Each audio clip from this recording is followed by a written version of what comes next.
The story begins on what seems to be an ordinary day, with our protagonist, a young man, making his way down a familiar street. He's on his usual route, likely finishing up errands or perhaps heading back home from work or school. Passing by the neighborhood convenience store, he doesn't expect anything out of the ordinary. But as he nears the entrance, he notices people fleeing from the store, moving in panicked, frantic strides. There's terror in their eyes, fear etched onto their faces, a sight that immediately puts him on edge. Something terrible has happened, or has happened, or is happening inside that store. Before he has time to process, a figure emerges from the shadows within the store. It's a man, and not just any man, a dangerous one, holding a gleaming knife. His face is twisted, filled with malicious intent. As the armed man steps out onto the street, his gaze falls upon two little girls who are frozen, unable to move, petrified by fear. In that moment, everything changes for our protagonist. He can't ignore what he's seeing. His heart pounds as he makes a split-second decision. Without a second thought for his own safety, he sprints toward the girls, closing the distance between him and the assailant. His only thought is to protect them, to stop this man from hurting these innocent children. He doesn't know how things will turn out. He doesn't care. All that matters is saving them. And just as the knife-wielding man lifts his arm, our protagonist throws himself at him, tackling him to the ground with all his strength. The girls are safe. They're crying but unharmed, looking at him with tearful eyes. But then, a sharp pain rips through his side. He looks down and sees blood slowly soaking his shirt. In the chaos, he didn't even feel the knife strike him. Stabbed, injured, he feels his strength draining. His vision begins to blur as the world around him becomes hazy. The cries of the little girls reach his ears, their voices distant but heart-wrenching. They're crying for him now, their faces twisted in sorrow as they watch him bleed. In his fading consciousness, he feels a strange warmth. He's glad that they're safe. He's glad he could protect them. But as his life slips away, a bittersweet thought crosses his mind. I made them cry. I didn't mean to make them cry. With that final, tender regret, he slips into darkness. He drifts in a vast, silent void. There is no pain, only quiet, a sense of weightlessness. And then, something shifts. A strange feeling envelops him, and he becomes aware, slowly, of sounds and warmth around him. He opens his eyes to an unfamiliar ceiling, high above him, carved with intricate designs that seem far too elaborate for any hospital room. Confused, he glances around, taking in the soft bedding, the elegant furniture, the gentle light filtering in from a window. A maid dressed in an old-fashioned uniform notices him and rushes over, looking both relieved and delighted. She calls him Cain, a name that sends a jolt of confusion through him. "You're awake, Cain," she exclaims with joy. She goes on to say that his mother is overjoyed to hear he's recovered, her eyes warm and kind. His heart races, but he tries to stay calm, hoping he can piece together what's happening. As she calls for others, he catches a glimpse of himself in a nearby mirror. The reflection that meets his gaze is not his own, at least, not the one he remembers. He sees the face of a small child staring back, wide-eyed and bewildered. He realizes with a mix of shock and wonder that he has somehow been reborn. Am I in another world? Soon after, the maid who introduces herself as Sylvie returns with a woman who seems to radiate kindness.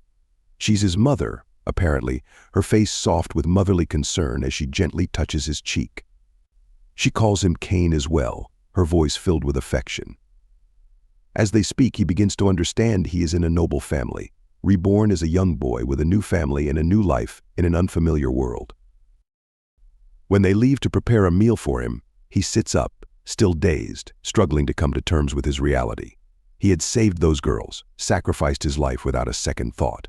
But somehow fate, or perhaps some higher power, had granted him another chance. He looks around this luxurious room, marveling at the odd blend of luxury and antiquity, and decides he must learn more about this world. As days go by, he slowly learns about his new identity. He is now Cain von Silford, the young son of a powerful margrave named Garm. His family includes his gentle mother, Sarah, and an older sister named Rain. He also learns of his father's first wife, Maria, who has 2 sons of her own. His new father, Garm, is a man of considerable influence and is charged with defending their land's borders. Every day, Cain pieces together more details, using every moment alone to reflect on his situation. Sylvie becomes his guide to this world. She is endlessly patient and begins to teach him about their strange land, a place filled with magical creatures, adventurers, and powerful beings. He learns that magic is real, that stories he once considered fantasy are now his reality. He longs to try magic himself, to tap into the unknown forces that fill the world. Though he has left behind everything he once knew, he finds that he doesn't miss his former life much. This world feels like a new beginning, a fresh start where he can truly make a difference. He throws himself into learning, astonishing his family with his quick intellect. His sister, Rain, proudly informs their father that Cain has learned to read and do arithmetic at an impressive speed for his age. His family praises his intelligence, unaware that he carries the knowledge of a high school student from another world. When he expresses a desire to study magic, his father advises patience, explaining that he must wait until his baptism at age 5 to receive his blessings from the gods. Secretly, Cain practices spells on his own, experimenting with small magic incantations. While he struggles at first, his persistence pays off, though not without mishaps. In one incident, he accidentally sets part of his room alight, hastily putting out the flames before Sylvie and Rain notice. Despite these challenges, he remains determined to master the art of magic and learns as much as he can about the kingdom, its history, and its mysteries. Eventually, the day of his baptism arrives. It's a grand affair, filled with ceremony and ritual. As he steps into the ancient church, he feels a powerful connection, as if something momentous is about to happen. When he kneels to pray, something extraordinary occurs. A radiant light pours from the statues of the 7 gods, and suddenly he finds himself standing before them in a celestial realm. The gods reveal to him that his heroic act in his previous life did not go unnoticed. His sacrifice moved the god of earth to grant him another chance, and thus he was reborn with his memories intact. Each god bestows him with blessings, endowing him with powers that far exceed those of ordinary mortals. When he awakens from the divine vision, he checks his status and is awestruck. His stats are astronomical, his abilities far beyond anything he had imagined. However, his father warns him of the need for secrecy, urging him not to reveal his gifts, as such power could be seen as a threat to the kingdom. Despite his growing power, Cain maintains his humility. He dedicates himself to his studies, learning everything he can about his family's duties and responsibilities. Yet, he never forgets the promise he made to himself in that other life, the desire to protect the innocent, to prevent tears and suffering. He trains, he studies, and he practices his magic in secret, determined to use his gifts for good. In one intense moment, while practicing summoning magic, he accidentally conjures a creature more dangerous than he intended. His sister and her friend are nearby, and the creature tries to attack them. With all his might, Cain shields them, ultimately sending the creature back to where it came from. As he looks at the frightened girls, he recalls the faces of the girls he saved in his past life and thinks, "I won't let anyone cry because of me again this time." He knows he has the power to make a difference. Years pass, and at his debut ceremony, his father asks him what he wants to be. With unwavering resolve, Cain replies, "I want to be an adventurer who protects people's smiles." In that moment, he feels a deep sense of purpose, ready to use his abilities to bring happiness and safety to others. This world, he decides, is where he belongs now, and he will do everything he can to make it a better place. The story picks up as Garm, a dependable figure in Cain's life, realizes that young Cain's ambitions are greater than he had imagined. Cain, despite his age, possesses a rare drive to become an adventurer, a path filled with challenges, dangers, and profound learning. Garm, seeing the spark in Cain's eyes, knows he has to give him every opportunity to grow. He gently tells Cain that if he truly wishes to be an adventurer, he'll need to study hard and gain wisdom in more than just combat.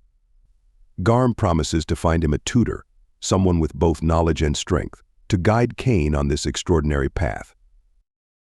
Cain's heart races with excitement and curiosity. He wonders what kind of person his tutor will be, envisioning a mighty warrior with a muscular build and a fierce aura, or perhaps a mysterious, magical figure with an air of enchantment. His thoughts run wild with anticipation, barely able to contain his excitement. The promise of training fills him with purpose and eagerness to prove himself, hoping that his tutor will recognize his potential and take him seriously despite his youth.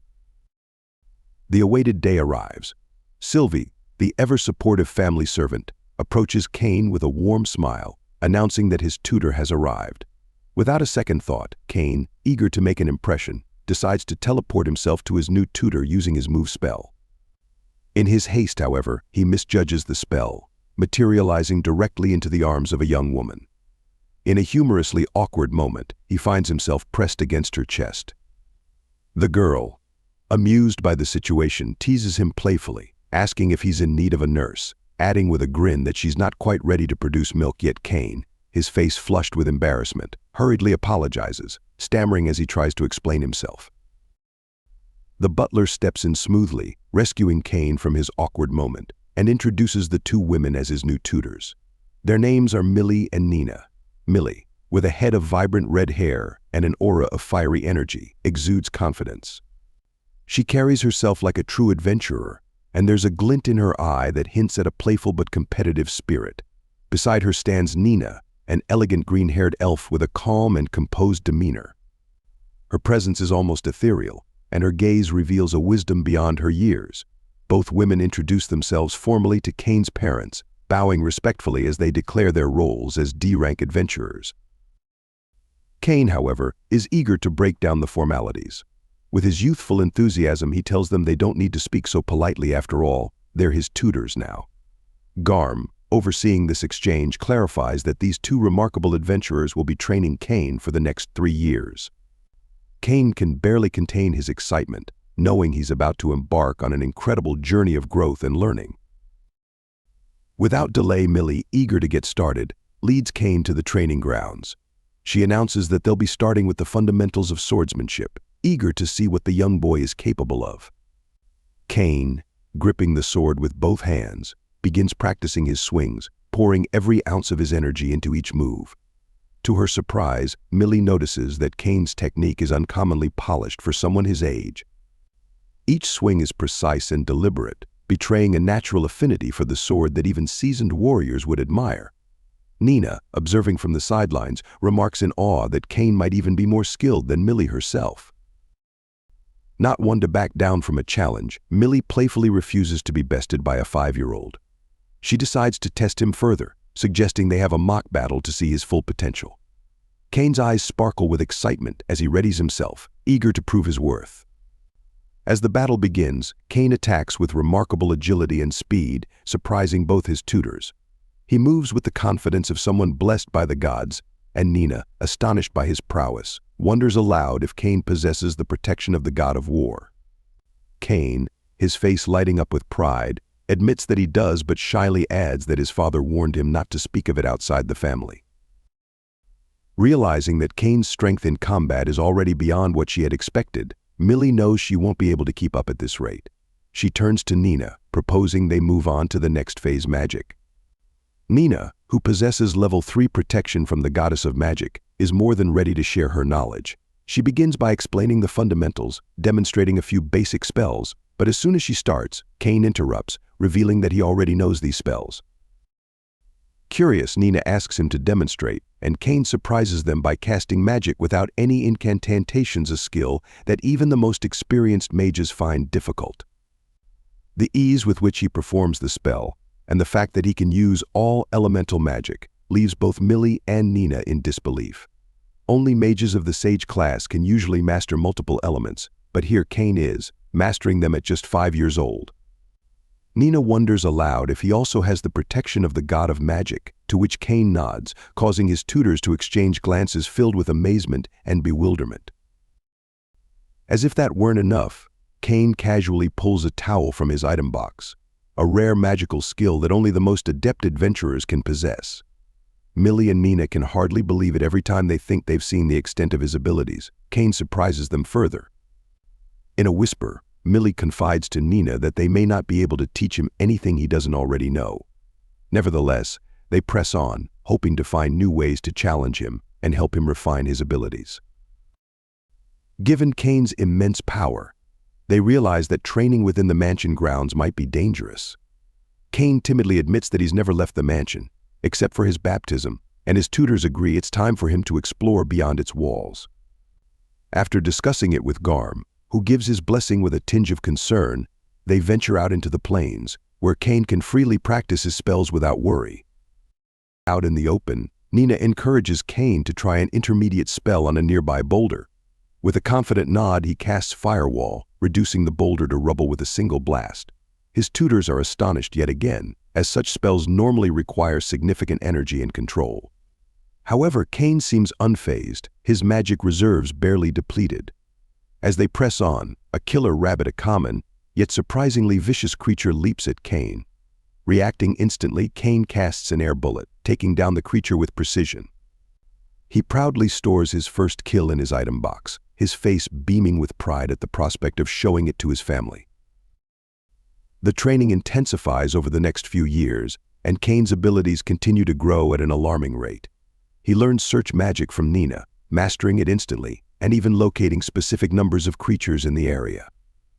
When Nina warns him of a nearby forest filled with monsters that pose a threat to the city every decade, Cain's determination hardens. He promises to grow strong enough to protect his home and everyone he loves. Time flies, and before long, 3 years have passed. Millie and Nina, proud but slightly melancholic, tell Cain that it's time for them to move on, declining to extend their contract further. Cain, touched by their guidance and friendship, feels a wave of gratitude. Remembering that they once mentioned their dream of owning magic bags, Cain decides to make this dream a reality. That night, he ventures into the forest, where he bravely confronts a bloody ogre and an earth dragon, powerful creatures whose skins are ideal for crafting enchanted bags. After a fierce battle, he emerges victorious, obtaining the materials he needs.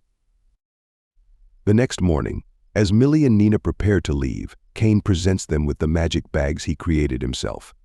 Millie's bag is crafted from the bloody ogre's hide, while Nina's is made from the earth dragon's skin.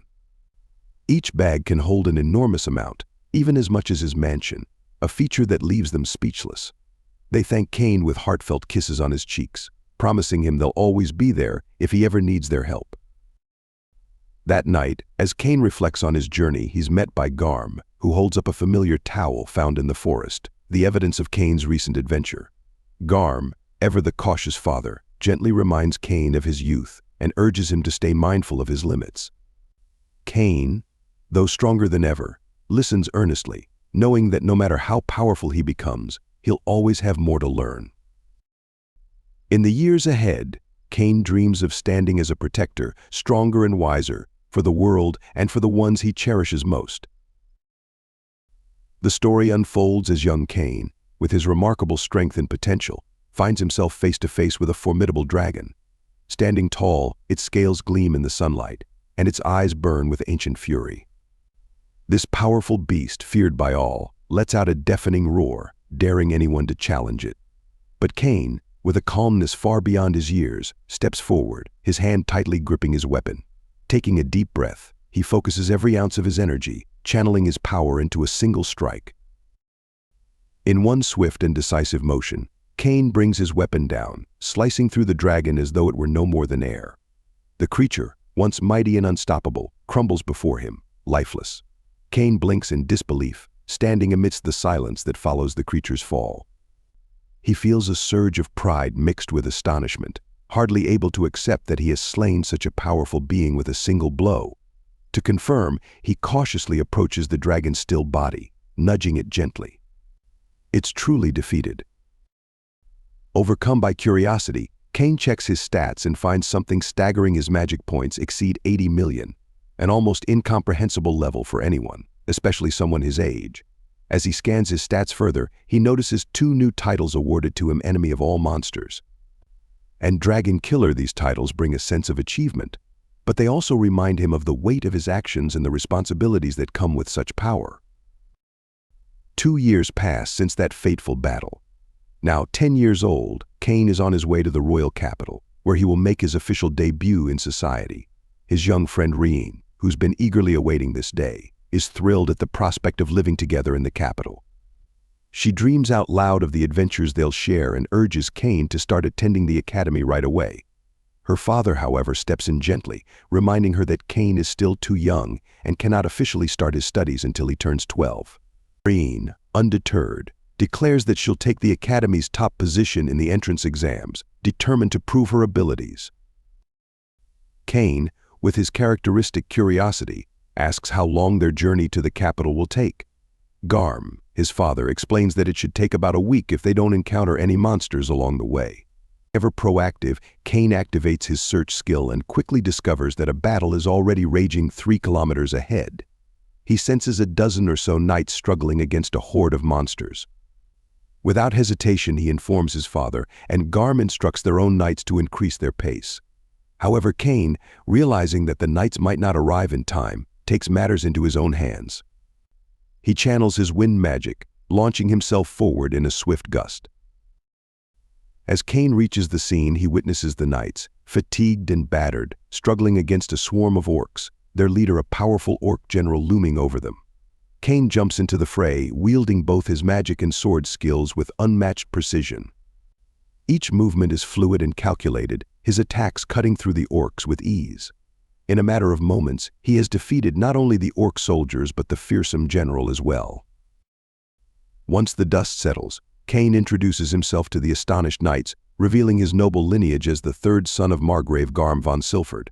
Shortly after, Garm and their group of knights arrive at the scene. Garm surveys the aftermath, noting that Cain has already dispatched all the monsters and even taken the time to heal the injured knights. The knights, awestruck, express their gratitude as Cain uses his magic to restore their strength. He then carefully collects the bodies of the fallen soldiers, storing them in his item box to ensure their remains are honored and returned to their families. A carriage bearing the crest of Duke Santana pulls up nearby, and from within step Princess Celestia and Lady Silk, both visibly shaken but safe. Garm warmly greets them, relieved that they are unharmed. The princess and Lady Silk, equally grateful, thank Cain and his father for their timely intervention.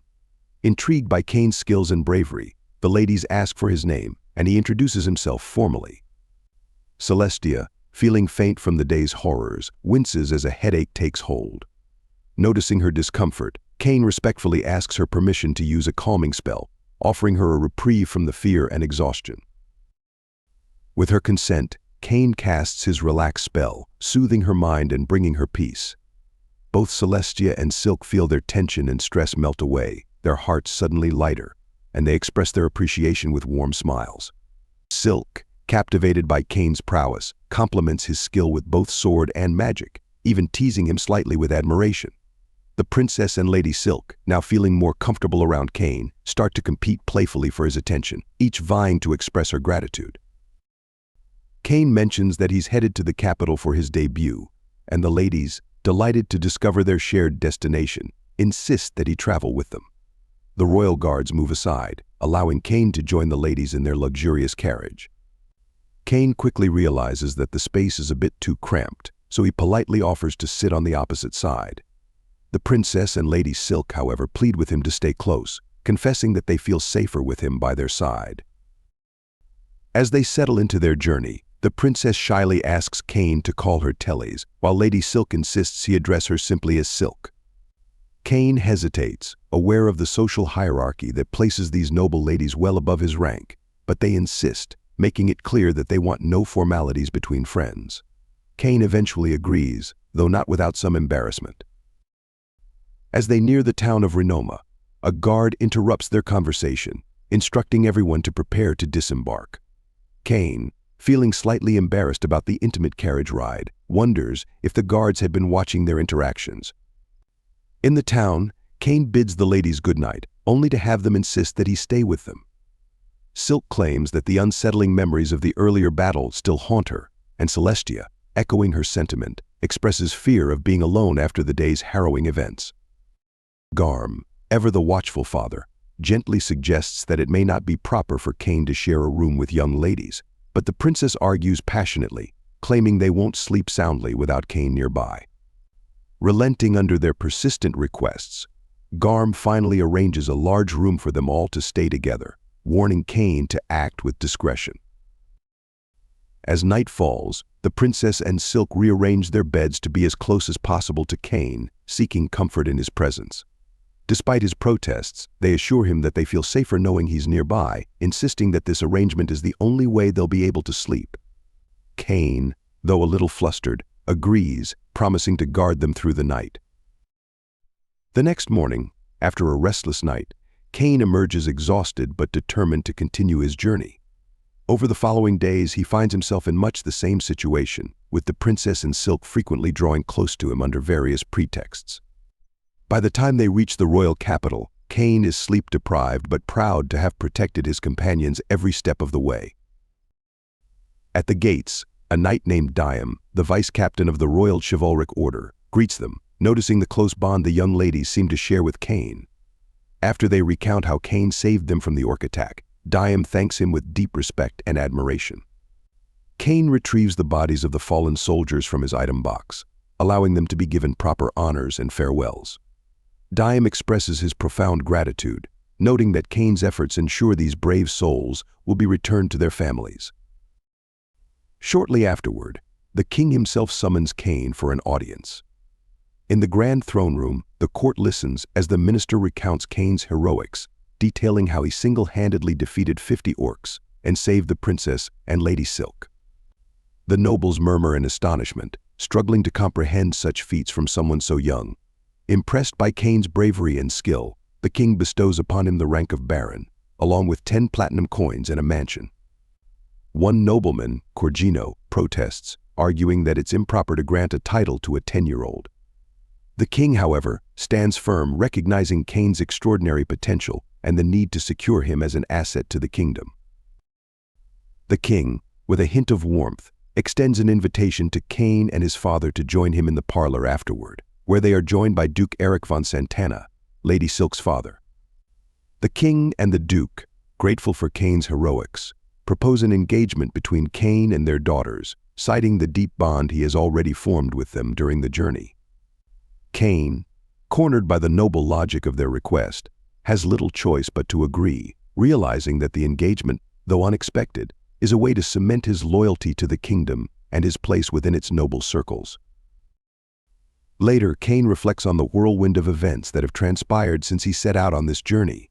He thinks of the princess and Lady Silk, the battles he has fought, and the responsibilities that come with his new title.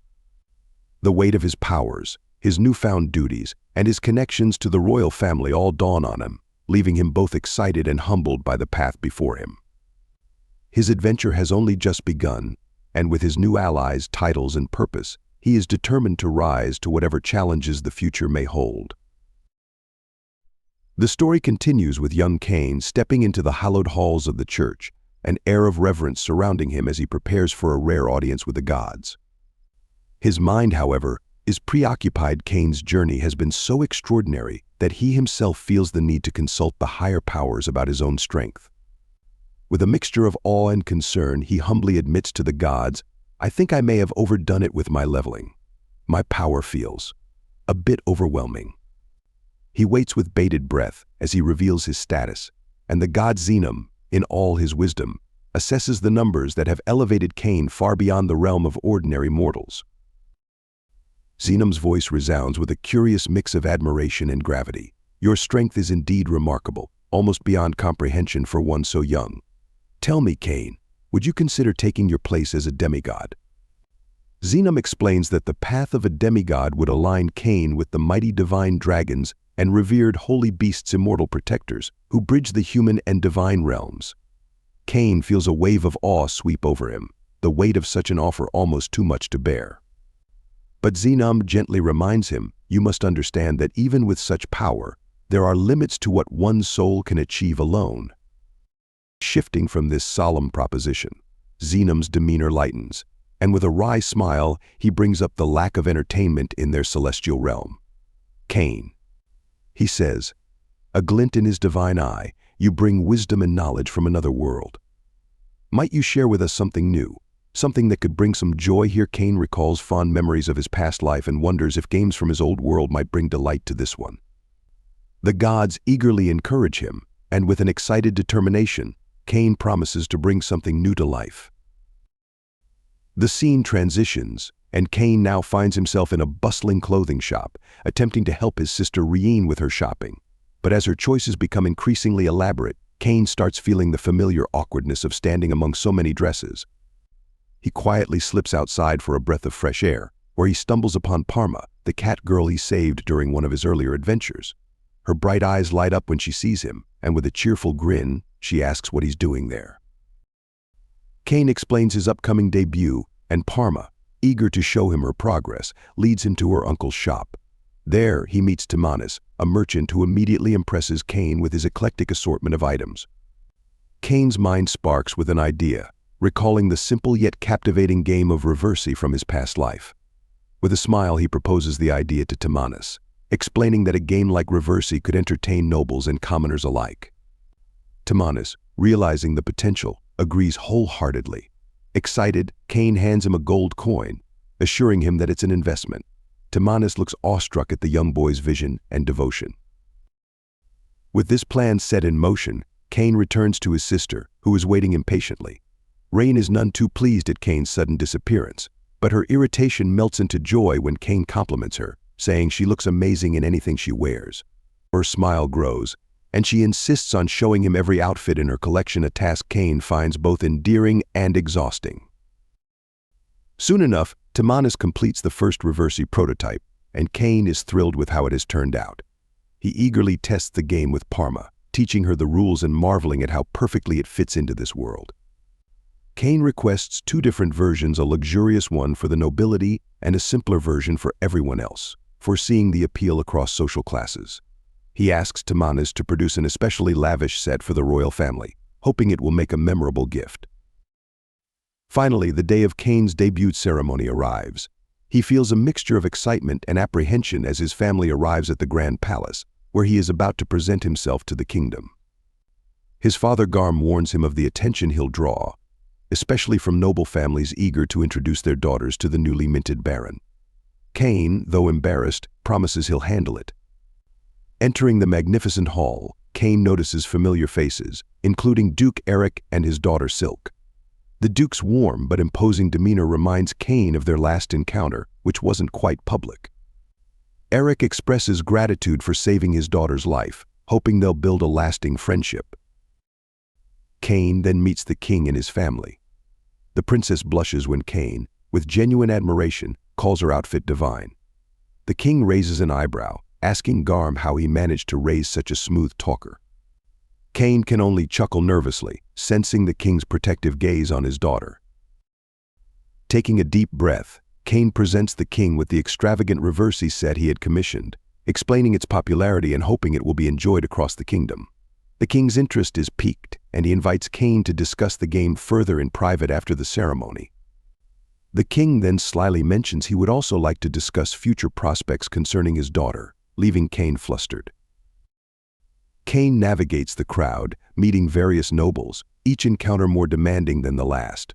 Just as he manages to catch a break, Silk and her friend Telly's approach, offering him a drink. They exchange pleasantries, with Silk expressing gratitude for their friendship. But soon, a noble child named Habit interrupts, attempting to flaunt his status. Ignorant of Cain's rank, he mocks him, ordering Cain to apologize. But Cain, with a cool demeanor, turns the tables and suggests that Habit be the one to apologize.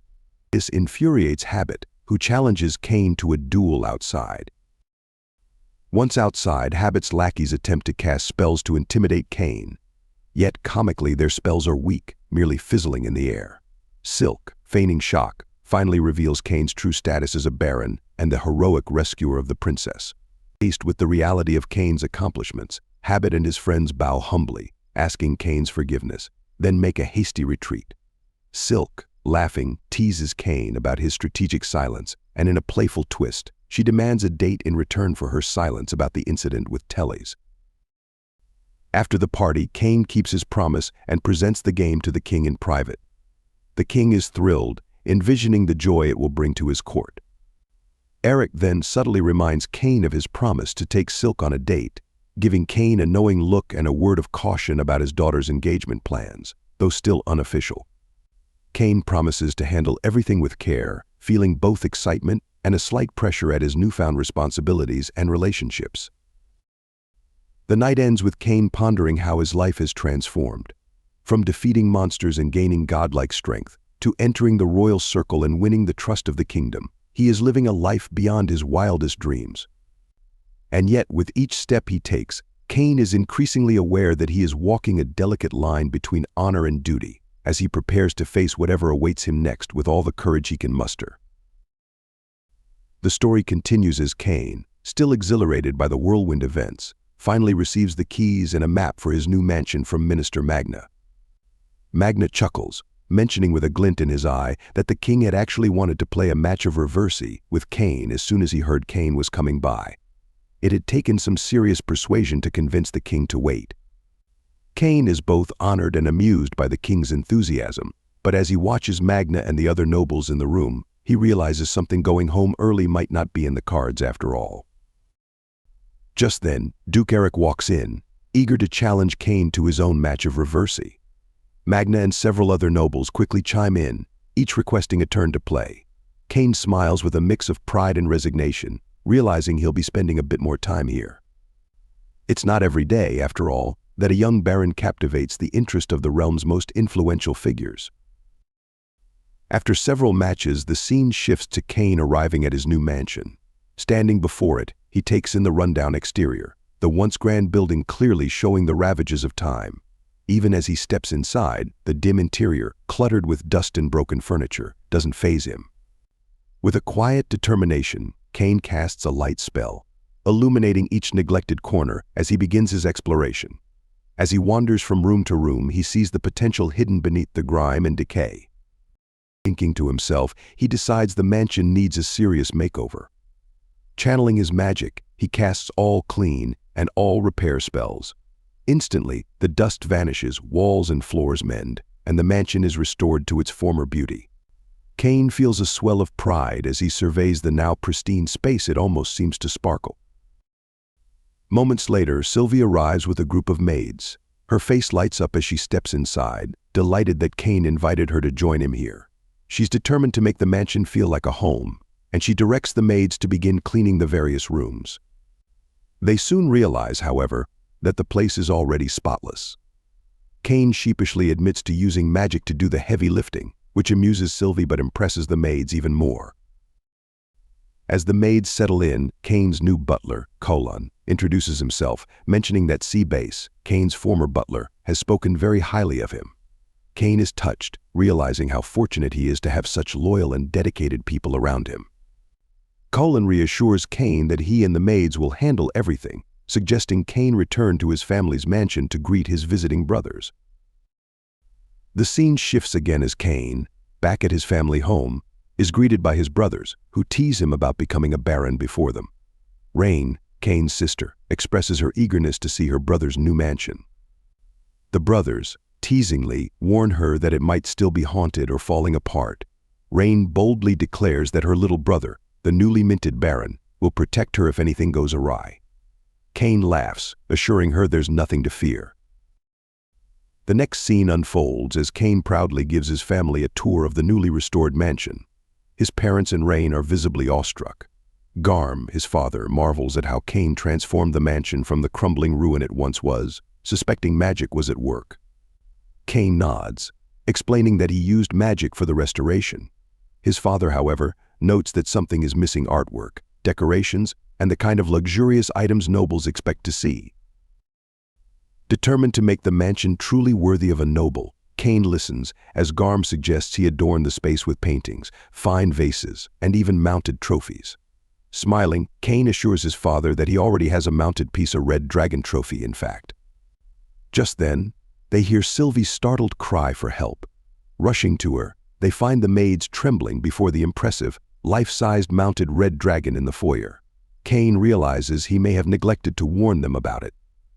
He chuckles, explaining that he vanquished the beast himself. His family is awestruck, especially his father, who knows that even seasoned adventurers struggle against such a creature.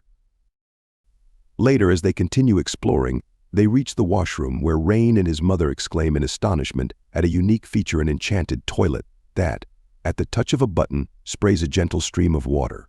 Rain is immediately enamored with the concept, begging Cain to install something similar at their family estate. Cain's father, initially unimpressed by all the fuss over a toilet, eventually tries it himself. Much to his surprise, he finds it quite refreshing, and the whole family laughs together, united in their delight at Cain's ingenuity. Talk of the mansion's grand debut arises and Colin reminds Cain of the need to host a debut party to introduce his estate to the other nobles. Cain feels a mix of excitement and anxiety as he reviews the guest list, realizing that hosting such an event requires meticulous planning. Sylvie suggests that instead of adhering strictly to formalities, Cain should focus on treating his guests with genuine hospitality. Inspired, Cain decides to create elegant glassware as party favors. With his magical abilities, he crafts delicate, sparkling glasses that Sylvie is certain will enchant the guests. Meanwhile, in the kitchen, Cain works with the chef to perfect his recipes, introducing the kitchen staff to a new delicacy from his world, the Hamburg steak. Sylvie takes a taste and finds it utterly delicious. Cain also introduces her to a special bubbly drink he's concocted, an enchanted wine with a fizzy sparkle. Sylvie's eyes light up as she takes a sip, enchanted by the effervescent taste. She playfully insists on another glass to fully evaluate it. The day of the party finally arrives. Nobles stream into Cain's mansion, captivated by its beauty. Even the Duke is impressed when he sees the mounted dragon trophy, admitting he never thought he'd see such a creature up close. Silk, charmed by her surroundings, expresses her excitement about someday calling the mansion her home. At last, the king and queen arrive, along with Princess Celestia, Cain's fiancée. The queen, having heard rumors about the enchanted toilet, wastes no time in trying it out herself. Laughing, she insists that such a contraption must be installed at the palace immediately. The king, bemused, tries it himself, eventually joining in on the enthusiasm, and orders Cain to install one in the royal washrooms.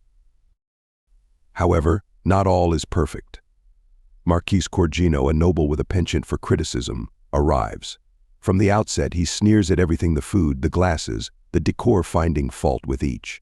Cain remains polite, but as the Marquis grows ruder, Cain formulates a clever plan. Using his search magic, Cain locates the king nearby, then subtly steps aside, allowing the king to overhear Corgino's tirade. Caught in his harsh behavior, Corgino quickly backtracks, professing his admiration for the party. The king scolds him, hinting that his attitude could impact his future standing. As the night ends, Cain feels a wave of relief. Despite the challenges, the mansion debut is a resounding success. His family beams with pride, his guests are captivated, and Cain, a young baron, has proven his worth. The story carries on as Cain embarks on another quest, his mind buzzing with thoughts of responsibility and legacy. He arrives at Diam's place, ready to part with some of the monster materials he's collected. Minister Magnet had advised him to make this offering an act of respect, and perhaps a quiet nod to the strength Cain possesses. When Dime opens a small storage room, Cain glances at it and hesitates, sensing it won't be nearly enough space for what he has to unload. "Are they all like the red dragon you have in your mansion?" Dime asks, half joking, but with a flicker of nervous awe. Cain chuckles softly. "Not quite as grand. I do have an earth dragon, though Dime's face pales. An earth dragon is a creature that even seasoned, high-ranking adventurers wouldn't tackle alone." Cain's nonchalant tone doesn't seem to match the sheer magnitude of his achievement. Dime quickly moves Cain to the training grounds, instructing him to place the monsters there. "The knights can take care of moving them later," he says, trying to keep his composure as Cain summons one formidable beast after another. Dime's disbelief only grows with each monster Cain produces. He can't help but ask, "Are you a hero? Or perhaps a disciple of the gods?" Cain pauses, thrown off by the question, then replies gently, "Just the son of Margrave Garm." Dime nods, choosing not to pry further, yet unable to shake the suspicion that there's far more to Cain than he lets on. As Cain turns to leave, Dime stops him. "Would you mind meeting our knights and sparring with them? Our captain admires strength, and I think she'd love to see what you're capable of." Though reluctant, Cain agrees, and soon he finds himself introduced to the knights as the baron who defeated 50 orcs. The knights murmur in amazement. One knight scoffs, "Our royal chevalier shouldn't be crossing swords with a child."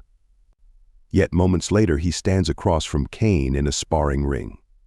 Cain moves with precision, using a boost spell to close the distance and end the duel almost instantly. Dime claps, urging Cain to take on the entire order of knights next. Just as Cain prepares himself, a young woman poised and fierce arrives and steps forward, scolding the knights, "Pointing your swords at a child." she demands, casting Cain a reassuring glance.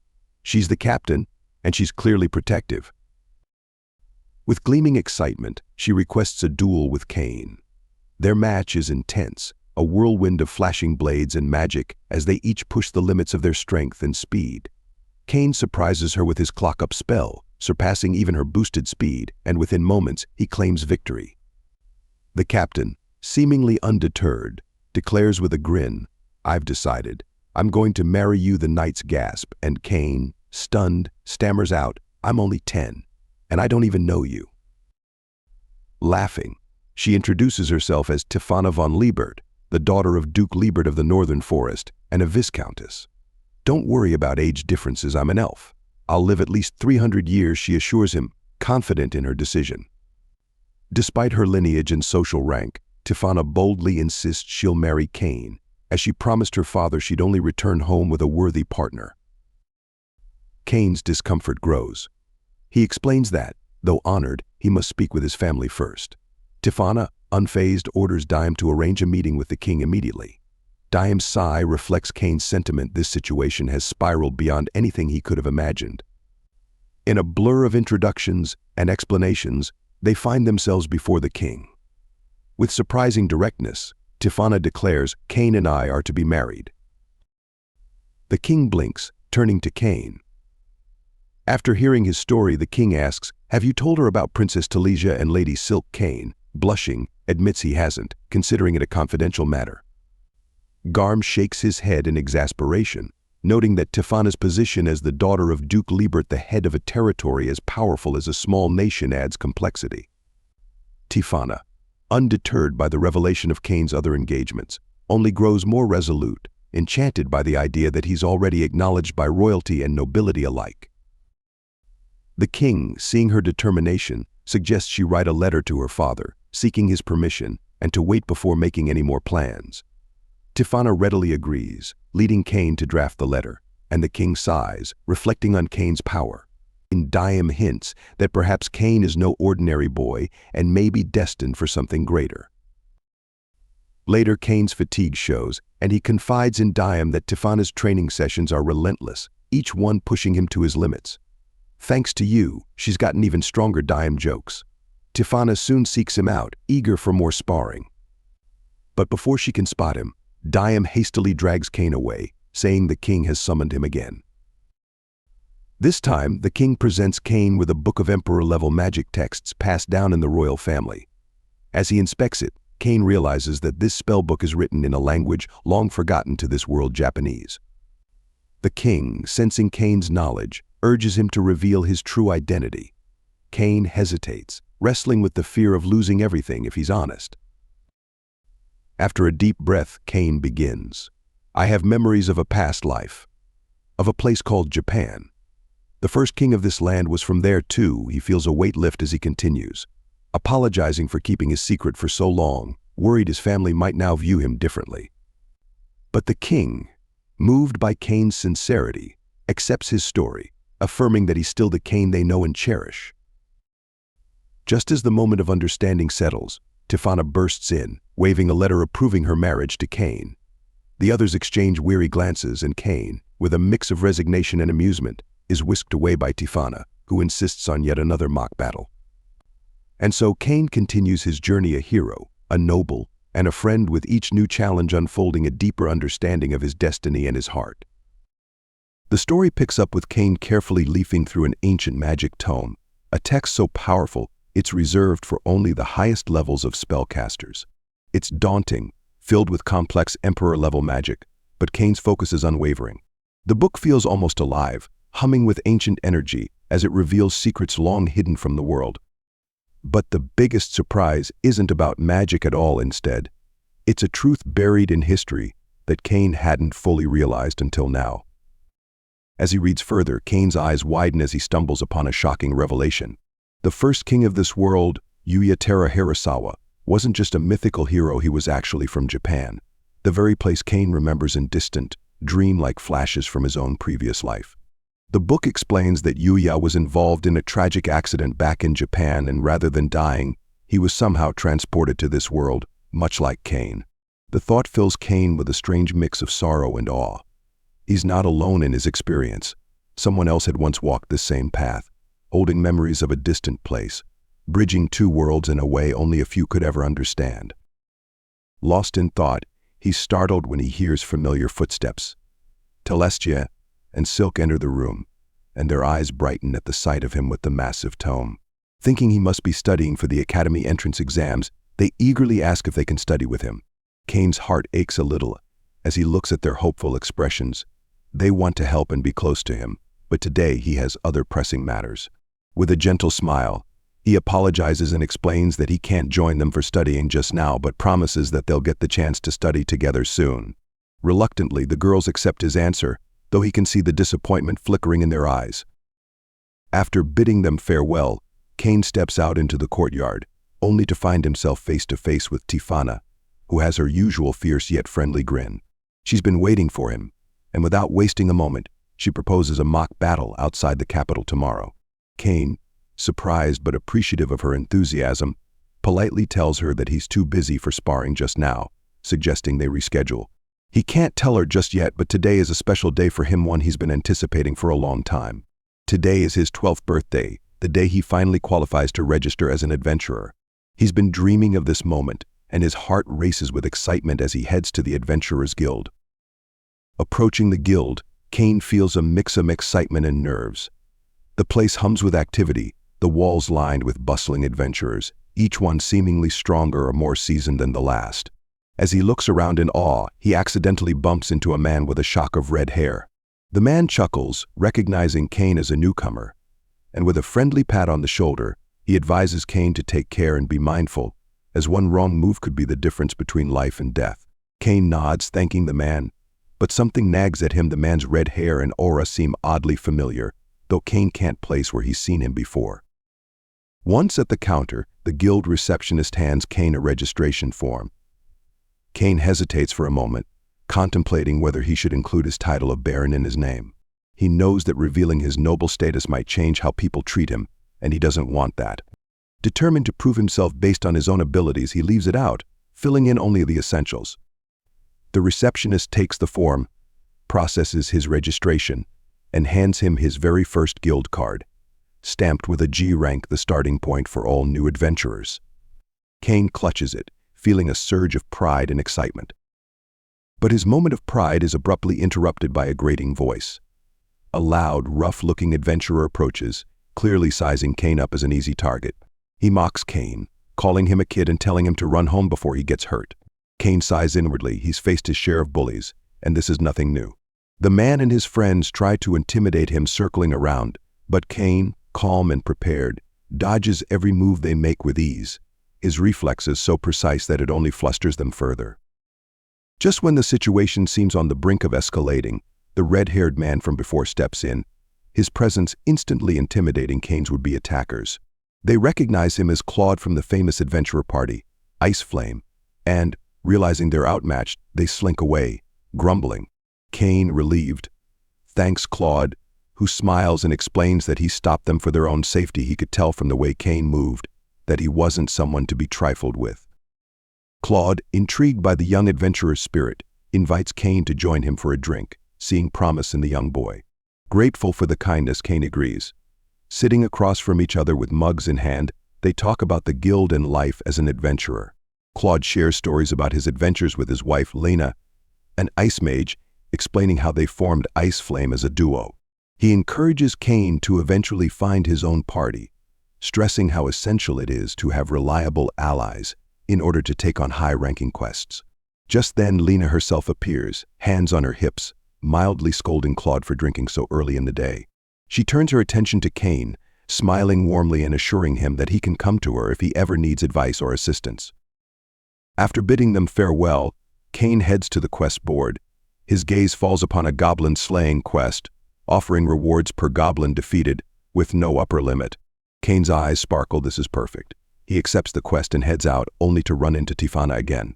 She's surprised to see him, asking if he's on a mission. Cain eagerly shares that he's off on his first adventure, and Tifana insists on joining him, proudly declaring that it's her duty as his future wife to be by his side on such an occasion. Though slightly embarrassed, Cain can't help but feel grateful for her support as she drags him to the forest. In the dense woods, the air buzzing with tension, they spot a group of goblins attacking a carriage. Without hesitation, they rush in. Tifana fearlessly charges the goblins, her sword flashing as she takes down enemy after enemy, while Cain uses healing magic to stabilize the carriage driver. Together, they fight seamlessly, each covering the other's back, the bond between them growing with each strike. Their relief is short-lived, however, as a new threat emerges from the trees. A pack of green lizards, their scales glinting ominously. Cain tells Tifana to take the driver to safety, assuring her he can handle this on his own. He casts a blinding light spell, stunning the lizards before quickly finishing them off with ice magic. Tifana watches in awe, pride swelling in her chest as she realizes just how powerful her husband truly is. Returning to the guild, Cain eagerly reports his success, mentioning the green lizards. The receptionist Risha looks shocked, explaining that green lizard quests are typically reserved for higher ranks, and defeating a group of them is especially challenging for a new adventurer. She alerts the chief, who quickly dismisses Cain's report as unbelievable, accusing him of lying to gain more rewards. Just then, the guildmaster enters, intrigued by the commotion. The guildmaster smiles knowingly when he hears Cain's story, revealing to the stunned chief that Cain isn't just any kid, he's a noble, and a hero at that. Shocked, the chief stammers an apology. As if that wasn't enough, the guildmaster reveals his own connection to Tifana, confirming he's her brother, much to Cain's surprise. The guildmaster chuckles, assuring Cain that he trusts him completely, and is even glad that Cain may one day become part of his family. Tifana grins and teasingly mentions how they've already shared their joint training, which leaves Cain blushing. Recognizing Cain's abilities, the guildmaster decides to promote him, granting him an unheard-of rank advancement on his very first day. He hands Cain a golden guild card, marking him as an A-rank adventurer. Cain can hardly believe it, his heart pounding as he realizes he's just taken a massive step toward his dream. Meanwhile, the gods observe Cain's journey from afar, pleased with his growth yet worried about what lies ahead. They know that soon he'll face challenges unlike any he's encountered before, and they wonder how they can aid him further, perhaps by finding him a powerful new mentor. Later, as Cain rejoices in his achievements, Telestia and Silk approach, reminding him of his promise to study together. He agrees, happy to finally spend time with them. But just then Tifana joins them, boasting about their forest date and insisting they have a beach date next. Telestia and Silk give Cain an exasperated look, feeling left out of his recent adventures. As they half-jokingly scold him, Cain finds himself laughing, his heart full, as he realizes he's surrounded by friends and allies who believe in him, no matter the challenges to come. As the story unfolds, Cain stirs awake in his bed, feeling the soft warmth of the morning sun streaming through his window. The gentle light brings with it a sense of excitement, reminding him that today is a monumental day. It's the day of his entrance exams for the academy, a place he's dreamed of attending for so long. His heart races with anticipation, and he feels a rush of both pride and nervousness. But before he can fully get up, he hears a quiet knock at his door. The door opens to reveal Sylvie, who steps in with an apologetic look on her face. She greets him with a soft, "Good morning, Cain. I'm so sorry for waking you up so late today of all days. I'd never forgive myself if you were late because of me." Her words are filled with genuine concern, and Cain can see she's trying to hurry him along, worry creasing her brow. Cain, though, manages a reassuring smile. He knows how much she cares, and he gently tells her, "Don't worry, Sylvie. I promise I won't be late." Sylvie, relieved but still fussing a bit, helps him get ready with a quiet efficiency. Once he's prepared, he gives her a grateful nod before heading out. With a quiet word and a flash of magic, Cain teleports directly to the academy gates, sparing himself the rush. He grins, knowing he made it just in time. Stepping into the academy's bustling entryway, he feels a thrill run through him. Today marks the beginning of a new chapter. At the reception desk, Cain approaches and confidently gives his name. The receptionist checks the records and hands him his exam number, along with a small list of instructions. "You'll be in classroom for the written exam," the receptionist says, directing him with a friendly but professional tone. Cain glances at the list and notes, with a twinge of disappointment, that no familiar names appear alongside his own. It seems Telestia and Silk, his closest friends, aren't in his class today. He wonders where they are and hopes they're also having a smooth start to their own exams. He heads to his designated room and finds a seat, scanning the faces of the other students around him. He can't shake the feeling of loneliness without his friends there, but he reassures himself that they're just in different classrooms and that they'll meet up afterward. Just then, the teacher enters, a calm but stern presence as she stands before the class. She reminds them of the rules, especially emphasizing that anyone caught cheating will be ejected immediately.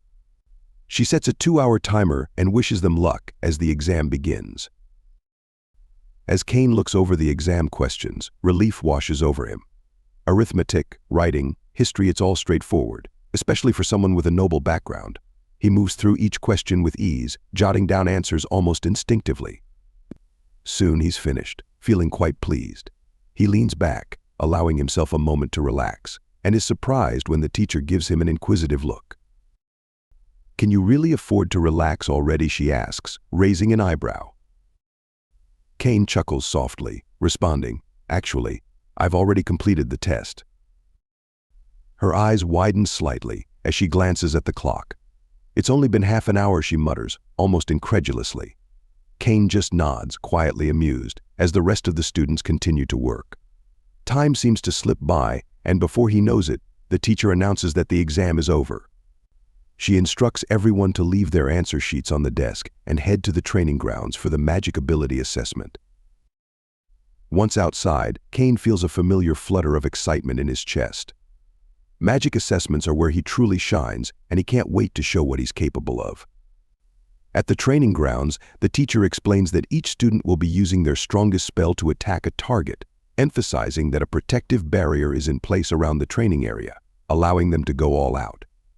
Cain steps forward, wondering if he should truly unleash his full power. He hesitates for a moment and then asks the teacher for clarification. She assures him, with a confident smile, that the barrier will hold. Watching the other students take their turns, Cain quickly realizes that their spells are comparatively simple. It's clear that he's leagues above them in magical ability, and he decides to restrain his power to a beginner level, casting a humble fire bullet. But even at this level, his fire bullet surges forward with incredible force, piercing through the target, the barrier, and even impacting the walls beyond, sending fragments scattering across the grounds. Gasps and murmurs ripple through the crowd, and the teacher stares in wide-eyed disbelief.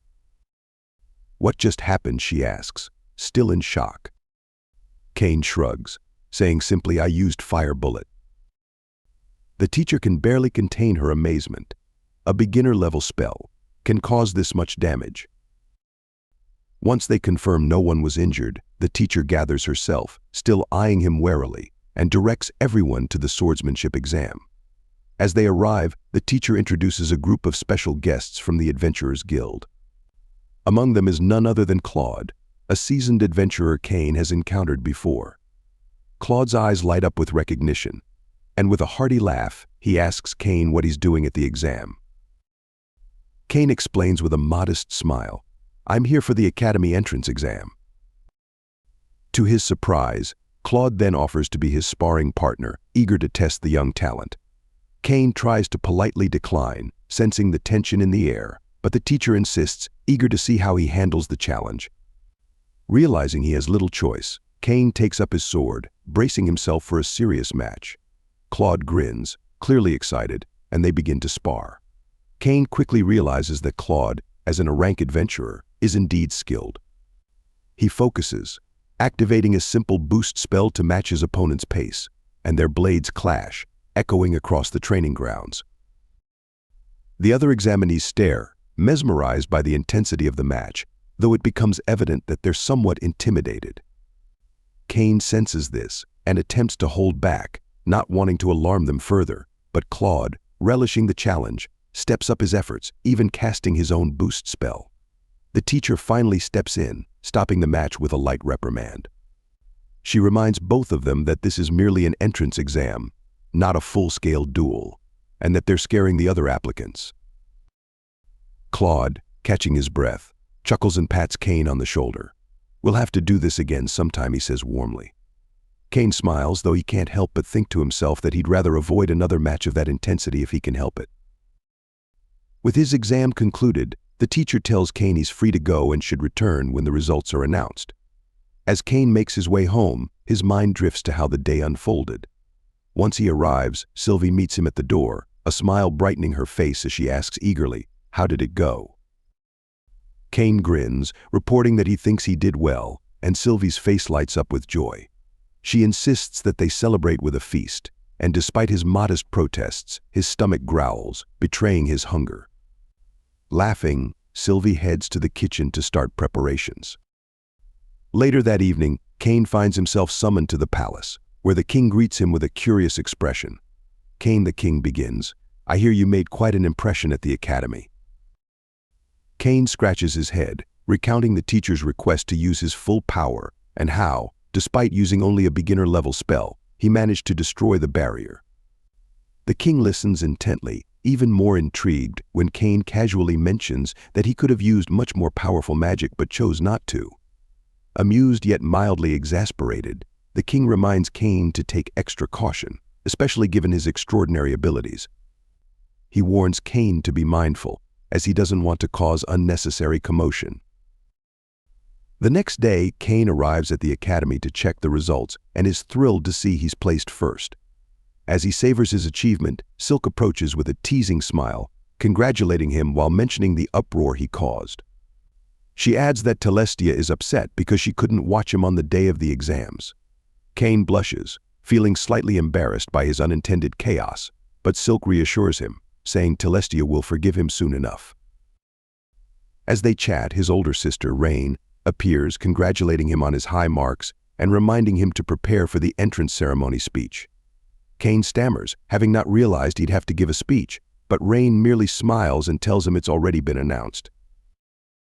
The story shifts to the ceremony, where Cain stands proudly on stage in his academy uniform.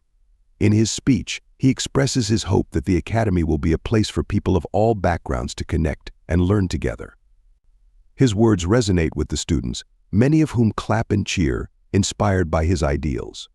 The king, observing from his seat, gives a knowing smile, aware that Cain's presence will bring both growth and challenge to the academy. As the days pass, Cain settles into his new life, attending classes with Celestia and Silk. They discuss their courses, with Celestia choosing subjects to help her manage a noble estate and Silk aiming to study commerce. Cain decides to focus on adventuring, magic, and magical items, thinking these will best prepare him for his dreams.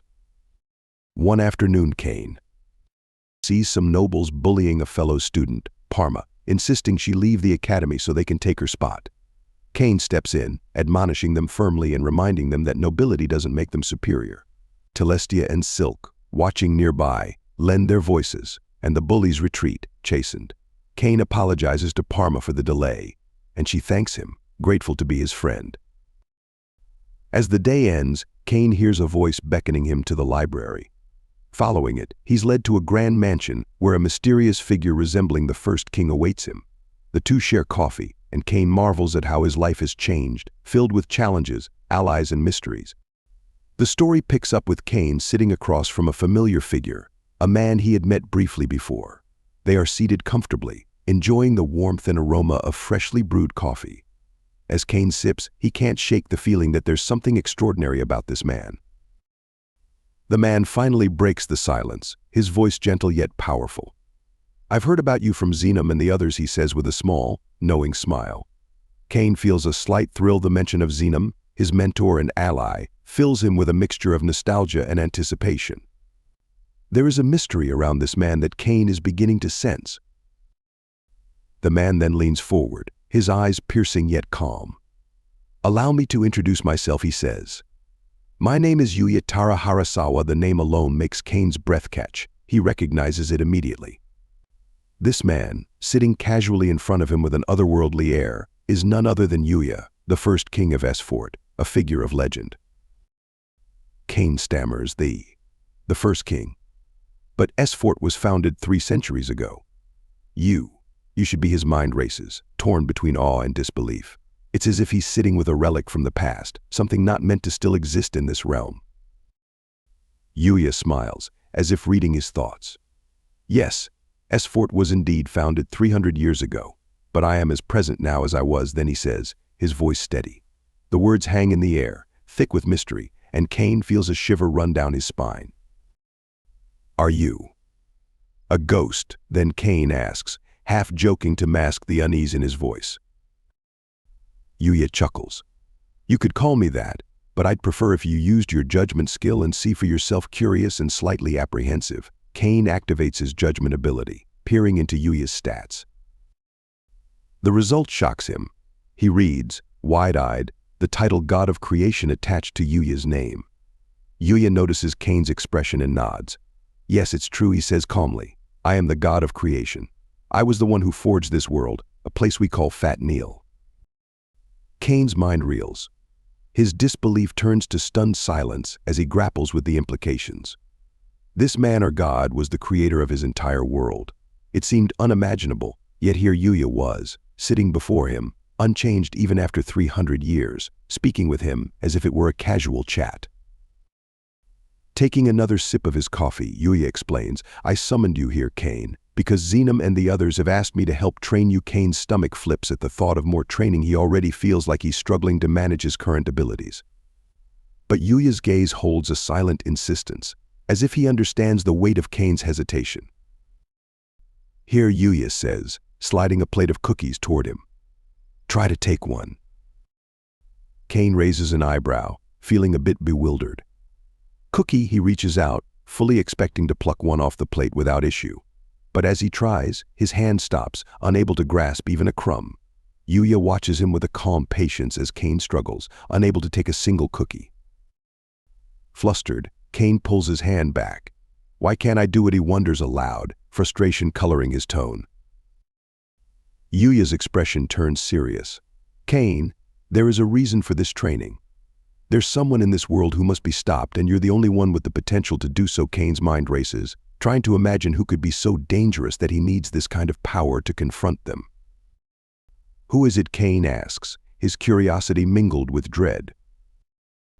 Yuya's voice drops, growing somber. "He is called Eren, the evil god. 300 years ago, he manipulated countless people, driving them to hatred and war. He used an oracle to plant seeds of distrust in people's minds, making them fight each other. We managed to seal him then, but now the seal is weakening." Yuya's gaze holds a sadness that goes beyond mere memory. It's the weight of a burden he's carried all this time. Cain's heart sinks. The thought of someone with that kind of power fills him with fear. "If he's that dangerous, why can't you just seal him again?" he asks, hope flickering in his voice. Yuya shakes his head. "I'm a god of this world now, Cain. I can no longer intervene in Xenom's world directly. That's why it falls to you." Cain feels the responsibility settling heavily on his shoulders. But then Yuya's words grow more mysterious, hinting at a connection between Eren and Cain's own past.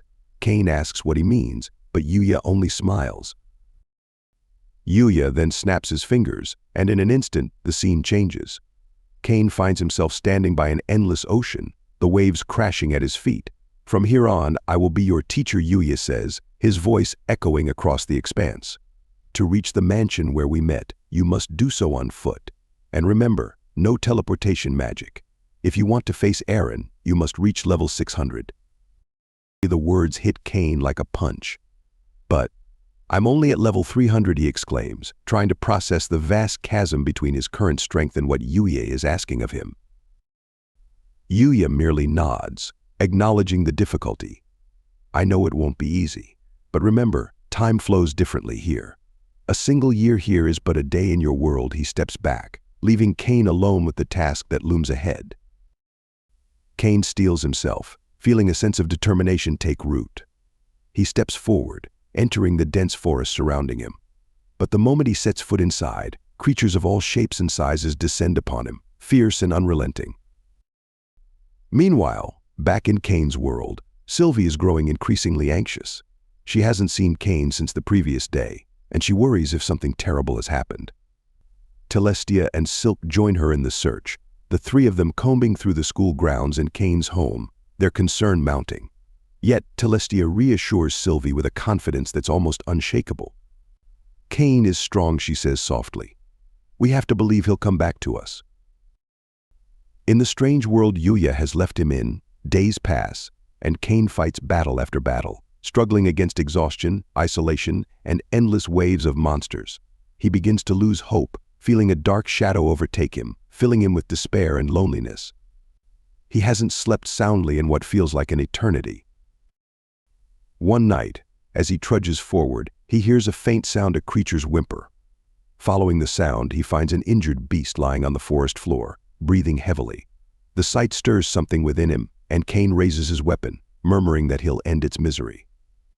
But as he looks at the creature, a memory flickers in his mind. The reason he was brought here in the first place was to protect. He lowers his weapon, feeling a pang of guilt. Gently, he tries to heal the beast, but his magic is almost spent.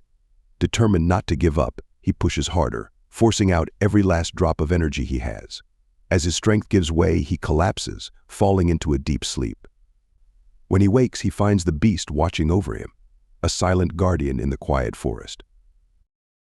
Cain reaches out to the creature, sensing a kinship in its gaze. "Are you alone too?" he asks softly. The creature's eyes seem to answer, and Cain feels a spark of companionship fill the emptiness within him. He names the beast Haku, and together, they continue on the arduous path. After 4 long years of relentless training, Cain finally returns to the mansion, now stronger than ever. Yuya meets him at the door, his eyes filled with pride. "You've grown, Cain," he says with a smile. Cain nods, feeling the weight of his journey settle within him. He's not the same person who started this path. He's grown, both in strength and in spirit. Yuya notices Haku by his side and realizes that the creature is a holy beast. "You should form a contract with it," he advises, explaining that it would allow Cain to summon Haku anytime he needs. With a solemn nod, Cain agrees, completing the ritual that binds them together. But Yuya's words take a somber turn as he finally explains Eren's connection to Cain's past. In Cain's previous life, as Shiinya Kazuya, he had been summoned along with his parents to this world. They had fought valiantly to protect it. But Eren's dark power had ultimately taken Cain's parents from him. Yuya's gaze turns sad as he recalls the day Eren wounded Cain's mother and forced his father to sacrifice himself in the battle. Cain feels a fresh determination. This is his fight now, not just to protect the world but to honor the memory of his parents. With his training complete, Cain prepares to return to his world. Yuya hands him a sword, asking him to deliver it to the king as a final parting gift. Stepping through the portal, Cain arrives back home, where Sylvie, Telestia, and Silk welcome him with open arms. They had been waiting, hoping, believing in his return. As Cain bites into a cookie that Silk made, he realizes just how much he missed home. Tears fill his eyes as he looks at his friends, the people who believe in him and give him strength. He thanks them, feeling a warmth that even the fiercest of battles couldn't extinguish. With his friends by his side and his heart resolute, Cain knows he's ready for whatever lies ahead. The story resumes with the current king hearing the astonishing news that Cain met the legendary first king. However, the king is skeptical, unable to believe such a claim outright. Cain remains calm and explains, "Yes, I met the first king himself. He lives in a different realm now, a world he created, one where he is known as the god of creation." The king narrows his eyes in doubt but listens intently as Cain continues. He's in a separate world of his own design, a place that feels both ancient and endless. Cain elaborates. It's not just his power that's impressive, but his very presence. Cain then reveals a sword, a finely crafted katana bestowed upon him by the first king. The king's eyes widen as he recognizes the weapon. It bears a striking resemblance to the first king's legendary blade, long thought lost to time. In that moment, the king's doubt begins to melt away. He studies the katana with reverence, nodding slowly. It must be true, then. The first king wouldn't part with this blade lightly. The king's skepticism fades, replaced by wonder and respect. In his letter, he even mentions that you underwent training under him. Cain nods, recalling the grueling years he endured. "Yes, it's true. The training was beyond anything I could have imagined. Day and night, for 5 long years." The king's expression shifts to one of confusion. "But Cain, you were only gone for 5 days. How could you have possibly trained for 5 years? Cain sighs, his gaze distant. Time flows differently in that realm. What felt like 5 days here became 5 years for me. He tries to shake off the memories, though they linger, leaving an indelible mark on his soul. Just then, Duke Eric arrives with an update, bringing Cain back to the present. A notice came from the Adventurers Guild, he says with a hint of concern. They're warning that your registration might be cancelled unless you complete a quest to advance to rank soon. Cain is taken aback, knowing his hard-earned reputation could be on the line. The scene cuts to the guild, where Cain immediately seeks out the guildmaster to clarify the situation. Why is my registration on the verge of being cancelled, he asks, frustration evident in his tone. The guildmaster looks up, meeting Cain's gaze with a mixture of relief and reproach. I was worried about you. You disappeared for days without a word.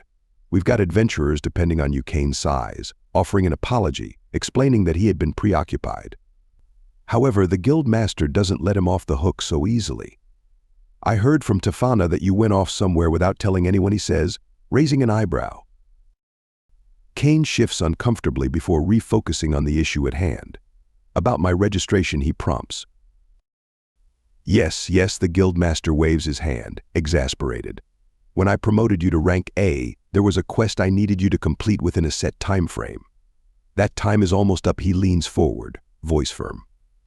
You need to complete this quest immediately, or your registration will be cancelled. Cain tries to protest, but the guildmaster's expression softens, giving him a pointed look. It's simple, Cain. Accept the quest now, or your title as an adventurer is on the line. Reluctantly, Cain agrees. The guildmaster details the mission. A group of bandits has been terrorizing travelers on the route between Gracia and the royal capital. There are 10 of them, the guildmaster states with confidence. Given your strength, you should be more than capable. Cain nods, understanding the urgency, and sets off. Soon, he's flying above the road, scanning the area for any sign of the bandits. He spots a group of travelers under attack and swoops down to intervene, only to realize, with horror, that the victims are none other than his former teachers, Millie and Nina, along with Parma's father. Seeing Millie injured, Cain's protective instincts kick in. Without hesitation, he heals her wounds, feeling a surge of anger at the bandits. You'll pay for this, he mutters, unleashing his power upon them and taking them down with ease. Once the threat is dealt with, Parma's father expresses his gratitude. Thank you, Cain. I don't know what we would have done without you. Cain brushes it off, explaining that he was on a quest to deal with these very bandits.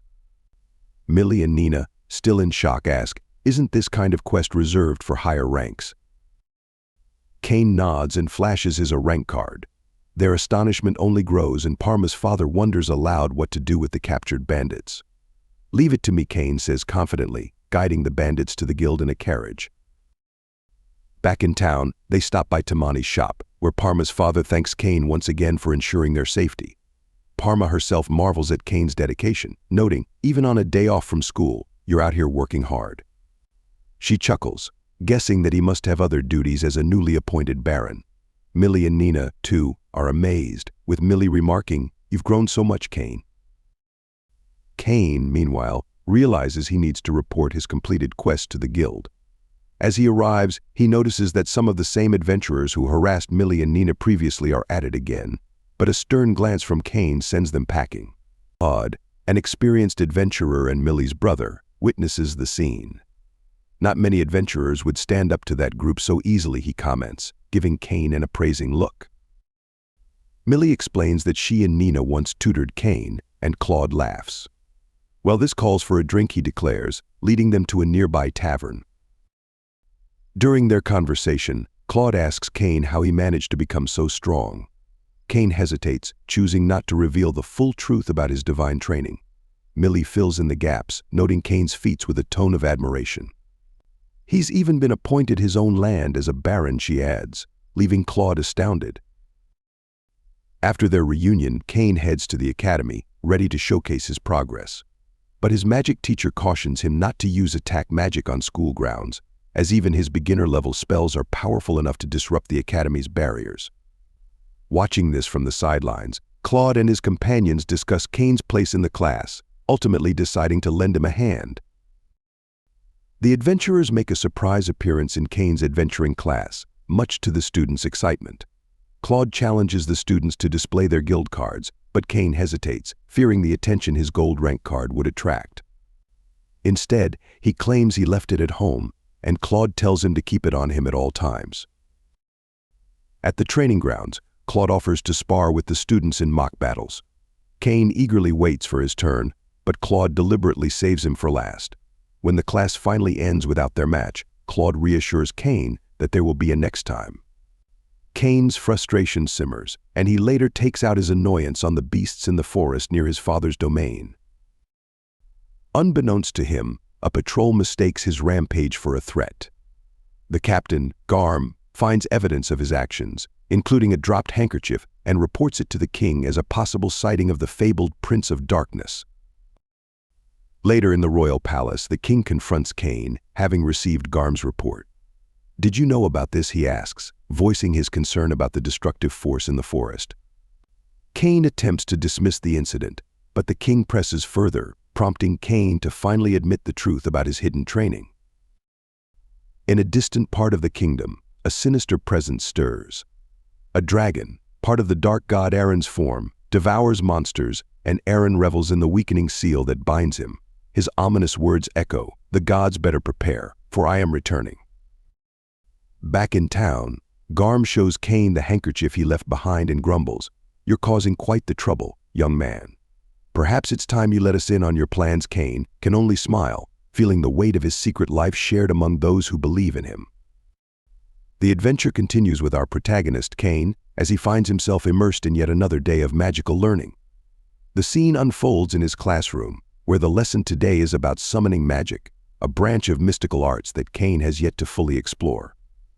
His teacher calls out his name, asking if he's ready to join the lesson.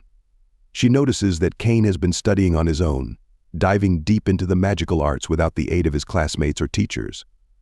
But today, she assures him, he can participate freely. There won't be any dangerous attack magic involved. Excitement brews as the teacher introduces a special guest instructor for the class, a palace mage named Grat, a respected figure in the magical community. Grat stands before the students, explaining that summoning magic is more complex than they might think. He tells them there are two main types: one, where a mage must establish a bond with a monster, forming a mutual contract, and another that relies on a magical summoning circle, which calls forth a creature and attempts to bind it to the summoner's will. He clarifies that they will be practicing the latter today, reassuring the class that any monster they summon without forming a contract will simply vanish. Each student takes turns channeling their magical energy into the summoning circle provided by Grat. One by one, they manage to summon small, harmless creatures, cute, miniature beasts that are as docile as they are delightful. The classroom is filled with laughter and excitement, as most of the students succeed without any trouble. However, one student overestimates his magic and summons a creature far larger than he can handle. He tries to form a contract but falters, his limited magic unable to contain the beast, which soon disappears back into the void. Finally, it's Cain's turn. He steps up to the circle, feeling a mixture of anticipation and curiosity. He wonders how much magic he should pour into the circle. What if something overwhelming appeared?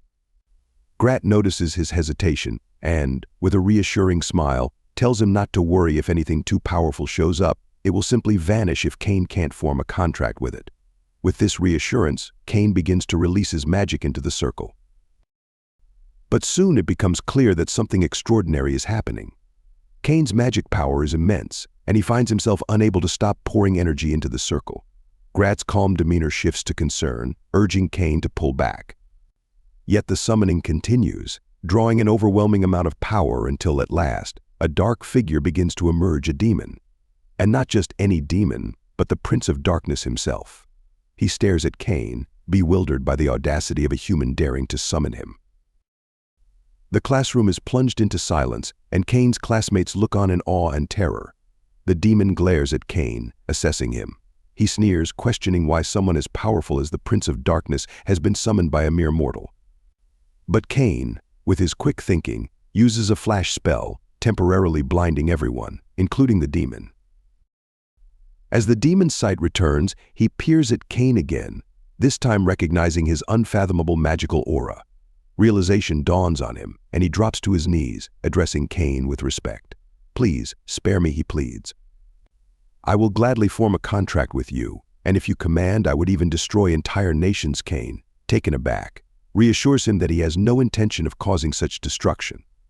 The demon introduces himself as Seth and offers to bind his loyalty to Cain, just in case.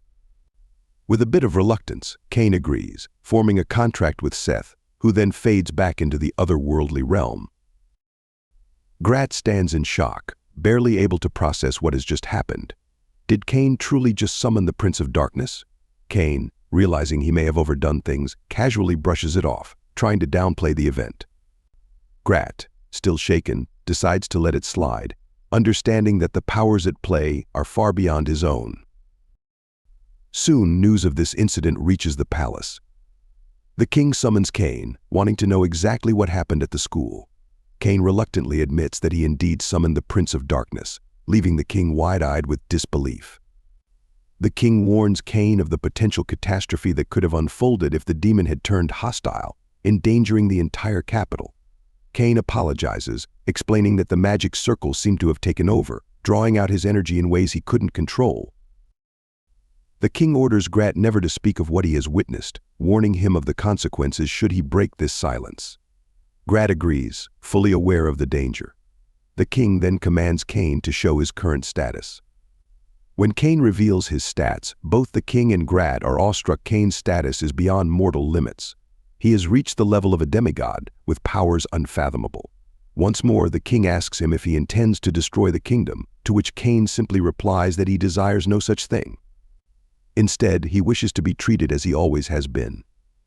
Seeing Cain's sincerity, the king assures him that he will respect his wishes. As a token of his trust, he decides to promote Cain, planning to make him a viscount and grant him a town to govern. The king tells him that a true ruler must first prove they can manage a single town before they can dream of safeguarding an entire nation. Later, Cain shares his news with Sylvie, who is thrilled for him and suggests they celebrate his promotion. However, the celebratory mood is soon interrupted. News arrives from Colin that something ominous is brewing in the Forest of Monsters, a dangerous increase in monster attacks on adventurers, a phenomenon reminiscent of a past onslaught. Eager to help, Cain sets off to Gracia, where he meets his brother, Jin. Jin explains that adventurers are being attacked by savage monsters at an alarming rate. To further understand the situation, Cain decides to scout the forest, hoping to uncover the reason behind this monstrous gathering. At the Adventurers Guild, he reunites with familiar faces, each of them wary of the dangers lurking within the forest. As Cain and his companions enter the forest, they face waves of powerful monsters. Amid the chaos, Cain feels an eerie presence watching him, sensing that this onslaught may be driven by something far greater than they realize. Summoning Seth, Cain asks for his help in identifying this unseen enemy. Seth agrees, enlisting his own subordinate, Dalmatia, a creature specialized in reconnaissance. Red dragons soon emerge from the forest depths, and Cain quickly dispatches them, astonishing his allies with his raw strength. Meanwhile, Dalmatia uncovers more unsettling news. A dark power lies deep within the forest, commanding this monstrous horde with sinister intent. Cain returns to the guild to inform his allies of the grave situation, urging everyone to prepare. As the monsters begin their rampage, Cain sets out with renewed resolve, his heart set on protecting his people. With Seth and his loyal friends by his side, Cain plunges into the heart of danger, facing an army of monsters in a battle that will test the full extent of his powers and his will to protect those he loves. As the story progresses, tensions rise with every passing moment. The world around them is on the brink of chaos, and Cain, ever the vigilant and courageous leader, steps forward. His voice carries a calm but determined tone as he declares that the leader of the monstrous horde must be lurking somewhere beyond the forest. His words send a ripple of both unease and resolve through those around him. The forest, with its towering trees and ominous shadows, seems to hold secrets far darker than anyone can comprehend. Aaron, enigmatic and composed, speaks with a hint of amusement in his voice. "I've been waiting for this moment, the arrival of the followers of the gods," he states, his words dripping with foreboding. The game, he continues, has already begun. His cryptic message weighs heavily on those who hear it, filling the air with a palpable tension. Seth, ever the steadfast ally, steps forward. "I'll take care of things here," he says, his voice steady and full of confidence. He glances at Cain with a knowing look, urging him to pursue the ringleader of this chaos. But Cain hesitates. His concern for Seth is evident in his furrowed brow and uncertain tone. "Will you be all right on your own?" he asks, his worry palpable. Seth, however, remains unwavering. "I have my own resources," he replies. "I can summon my underlings if necessary, though it might come at a cost. We could lose part of the forest." Cain takes a moment to consider the gravity of the situation. "If that's what it takes, do it," he finally says. "Just don't lose too much." With those words, Cain turns and heads toward the dense heart of the forest, his steps purposeful, yet heavy with the knowledge of the danger ahead. The weight of responsibility rests on his shoulders, but he carries it with unflinching resolve. Back in the town, chaos reigns as knights scramble to evacuate the frightened citizens. The streets are filled with cries of panic and the clashing of weapons as the knights fight to hold back the encroaching monsters. Amid the chaos, Claude turns to Nina, desperation in his voice. "How many of them are left?" he asks, his eyes darting toward the horizon where the battle rages on. Nina, her face pale but her spirit unbroken, shakes her head. "It's impossible to tell," she says, frustration evident in her tone. "Every time we think we're making progress, more of them just appear out of nowhere." It's then that Millie steps forward, her expression fierce and resolute. "I'm not staying here," she declares, her voice cutting through the noise like a blade. "I'm going to the forest." The others turn to her in surprise. "Cain is strong. Stronger than anyone I know," she continues, her tone softening for a moment. "But even he can't handle this many on his own. I can't just stand by and do nothing. Even I want to act like a master once in a while." Her determination is contagious. Nina steps up beside her, nodding firmly. "You're right. I'm going too."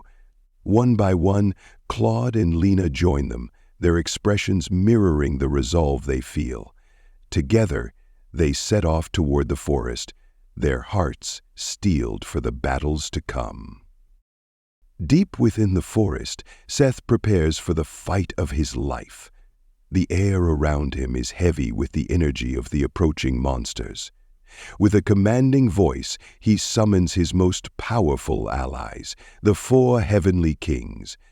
The sky above the forest seems to darken as they appear, their forms towering and radiant with power. "It's not often you call upon us," one of them remarks. "It's not often you call upon us," one of them remarks. "It's not often you call upon us," one of them remarks. "It's not often you call upon us," one of them remarks.